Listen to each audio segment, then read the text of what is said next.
اب میں بالکل چھوٹے سے ایک دائرے میں آتا ہوں، لیکن وہ بہت بڑا دائرہ ہے۔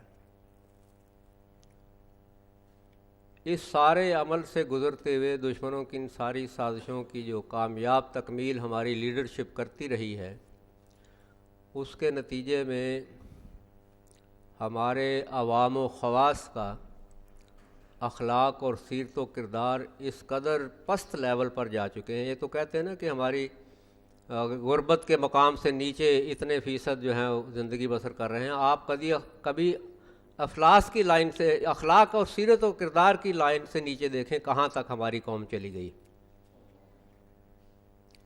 اس مقام پر آپ کھڑے ہو کر دیکھیں گے تو آپ اس سخت ایک پریشانی میں مبتلا ہو جائیں گے کہ یہ قوم بچے گی کیسے، جس کے اندر نہ کوئی احساس ذمہ داری، نہ دفتروں میں صحیح کام ہوتا ہے، نہ کارخانوں میں صحیح کام ہوتا ہے۔ کارخانوں کے وسائل جو ہیں بجلی کے اور دوسرے جو سہولتیں ہیں اس پہ اوپر جو قدغنے ہیں، اور پھر یہ WTO کے نام پر جو ورلڈ ٹریڈ آرگنائزیشن بن رہی ہے، زراعت کو تباہ آپ جس طرح کرنا ہے، پورے ملک کو دوسرے ملکوں کی منڈی بنا دینا کا مقصد۔ اور لوگوں کے اندر یہ حالت ہو رہی ہے کہ ہر بسنت پر سینکڑوں افراد زخمی ہوتے ہیں، بیسیوں موت کے گھاٹ اتر جاتے ہیں، بے شمار خاندان جو ہے وہ ایک علم زدہ زندگی گزارنے پر مجبور ہو جاتے ہیں۔ اس کے باوجود لوگوں کے اوپر ایسا نشہ چڑھا ہوا ہے کہ اب ایک شہر سے دوسرے شہر میں، دوسرے سے تیسرے میں، تیسرے چوتھے شہر میں باقاعدہ بسنت فیسٹیول منایا جا رہا ہے، اور ہر جگہ لاکھوں روپیہ جو ہے برباد ہوتا ہے۔ اور اس سے بڑی کمینگی کی بات اور یہ ہے کہ شرابوں کے دور چلتے ہیں کھلے۔ کسی اسکول میں چلے جائیں، عدالت میں چلے جائیں، دفتر میں چلے جائیں، بازار میں چلے جائیں، کہیں آپ کو دیانتداری کا نام نہیں ملے گا الا ماشاء اللہ۔ جھوٹ، مکر، فریب پر انحصار ہے پوری معیشت کا۔ اور نمبر 2 چیزوں کا چلن اس حد تک ہے کہ جان بچانے والی ادویہ تک صحیح اب نہیں مل رہی ہیں لوگوں کو۔ تو یہ قوم کی جو اخلاقی پستی و بے راروی کا جو سطح نیچے گری ہے، اس کے بعد قوم کا وہ حال نہ ہو جائے جو تاتاریوں کا ایک واقعہ آتا ہے کہ ایک شخص تھا جس کو ایک تاتاری قتل کرنا چاہتا تھا بغداد کا، اور اس وقت اس کے پاس تلوار نہیں تھی۔ اس نے کہا یہاں بیٹھ جاؤ میں تلوار لے آؤں، اور وہ گیا تلوار لے کے آیا اور اس نے اس کا سر قلم کیا۔ اس کے اندر اتنی ہمت نہیں تھی کہ وہاں سے اٹھ کر بھاگ سکے۔ یہ ہوتا ہے پست اور ذلیل قوموں کے اخلاقیات اس مقام تک پہنچ جاتے ہیں، اور وہاں ہمیں پہنچایا جا رہا ہے، ایک پوری سازش کے تحت پہنچایا جا رہا ہے۔ اور اس میں پھر وہی لفظ بولوں گا، المیہ یہ ہے کہ وہ طبقات جو اس قوم کے اصلاح و فلاح کے علم بردار تھے، ان کو کوئی شعور ہی نہیں ہے کہ ملک کہاں جا رہا ہے اور ان کی ذمہ داریاں کیا ہیں۔ یہ بریلوی ہے، یہ وہابی ہے، یہ دیوبندی ہے، یہ فلاں ہے، ڈمکاں ہے، اور ابھی فرقے کی بات ہو رہی تھی کہ ان میں سے ایک نجات دہندہ، اور ہر کوئی اپنے آپ کو نجات دہندہ کہتا ہے، نجات یافتہ کہتا ہے۔ تو یہ طبقات سیاسی لیڈروں کے بارے میں آپ دیکھ سکتے ہیں کہ بے ضمیروں کی کھیپ جو ہے ہر حکمران کو مل جاتی۔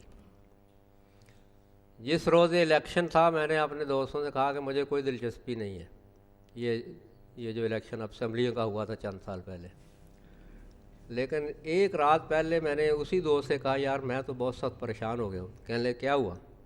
کہنے لگے میں تو اس خوف سے لرز رہا ہوں کہ اس قوم میں سے بے ضمیروں کی اتنی بڑی تعداد اس شخص کو مل جائے گی کہ اسمبلی میں جو چاہے گا وہ کر سکے گا، اور وہی ہو رہا ہے۔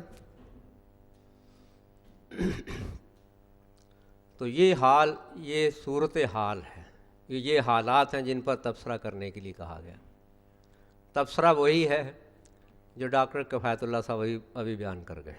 انہوں نے بہت اختصار کے ساتھ مرض کی تشخیص بھی کر دی ہے اور اس کا علاج بھی تجویز کر دیا ہے، اور اس سے پہلے مولانا محمد اسحاق صاحب کا درس بھی وہی تھا کہ یہ وقت ہے بیدار ہونے کا، اپنی ذمہ داریوں کو سمجھنے کا، اس احساس اور شعور کو زندہ اور تابندہ اور فعال کرنے کا جو اس وقت مطلوب ہے۔ اس گرتی ہوئی دیوار کو سنبھالنے کے لیے کیا کرنا ہے؟ جب آدمی کو پتہ ہوتا ہے کہ اس عمارت کی چھت گرنے والی ہے تو وہ کوئی نہ کوئی سہارا ڈھونڈتا ہے چھت کے نیچے کوئی سہارا کھڑا کرنے کے لیے، اور کچھ نہیں نظر آتا تو پھر الگ ہو کر بیٹھ جاتا ہے کہ اپنے انجام کو پہنچے۔ تو ہمیں الگ ہو کر بیٹھنے کی اجازت نہیں ہے۔ ہمارا کام یہ ہے کہ جو کچھ ہم سے ہو سکتا ہے وہ ہمیں کرنا چاہیے۔ وہ مثال قرآن مجید ہی کی ہے کہ ایک بستی جب اس طرح اصحاب سبت کی کہ بہت زیادہ اس کے اندر بدکاری اور دوسرے جرائم پھیل گئے، تو کچھ لوگ اللہ کے بندے تھے جو لوگوں کو سمجھانے کا کام کرتے تھے، کچھ تھے جو گوشہ عافیت میں بیٹھے ہوئے اللہ حق کے نعرے لگا رہے تھے، اور کچھ تماشائی تھے۔ تو یہ لوگ کہتے تھے سمجھانے والوں کو کہ کیوں سمجھاتے ہو اس کو، قوم سمجھنے والی ہے۔ تو کہتے تھے کہ معذرت اللہ ربی، ہم اللہ کے ہاں اپنی معذرت جو ہے ریکارڈ پر لانا چاہتے ہیں کہ ہم نے اپنی استطاعت بھر کوشش کر دی تھی اس کو سمجھانے کی۔ تو اللہ تعالیٰ کا فیصلہ جب آیا تو وہ خاموش تماشائی بھی غارت ہوئے، جو بس پستی میں مبتلا تھے وہ بھی غارت ہوئے، جو حجروں میں بیٹھے ہوئے تھے وہ بھی غارت ہوئے، صرف اس گروہ کو اللہ نے بچایا جو کلمہ حق کہنے والا تھا۔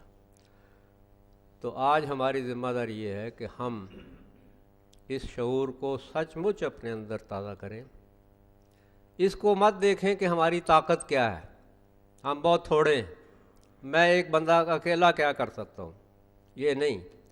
سوال یہ ہے کہ جو کچھ تم کر سکتے ہو، حتیٰ کہ صرف دعائی اگر کر سکتے ہو تو دعا تو کرو کہ اللہ تعالیٰ اس تباہی سے ہمیں بچائے، اور کہیں ہاتھ پکڑ سکتے ہو تو ہاتھ بھی پکڑو، کہیں زبان کے ذریعے سے کسی کو سمجھا سکتے ہو تو اس کو بھی سمجھاؤ، اور کہیں کسی بڑے اونچے عہدے والے کے سامنے آنکھ میں لا کر بات کرنے کا اللہ تعالیٰ تمہیں موقع دیتا ہے تو وہاں بات بھی کرو۔ تو یہ حالات ہیں اور یہ ان پر مختصر سا تبصرہ ہے۔ اللہ تعالیٰ ہمیں ظالموں سے نجات عطا فرمائے اور ہمیں اس بات کی توفیق بخشے کہ ہم اپنی دنیا اور عاقبت کو بچانے کے لیے جو کچھ ہمارے بس میں وہ کر سکیں۔ وما علینا الا البلاغ۔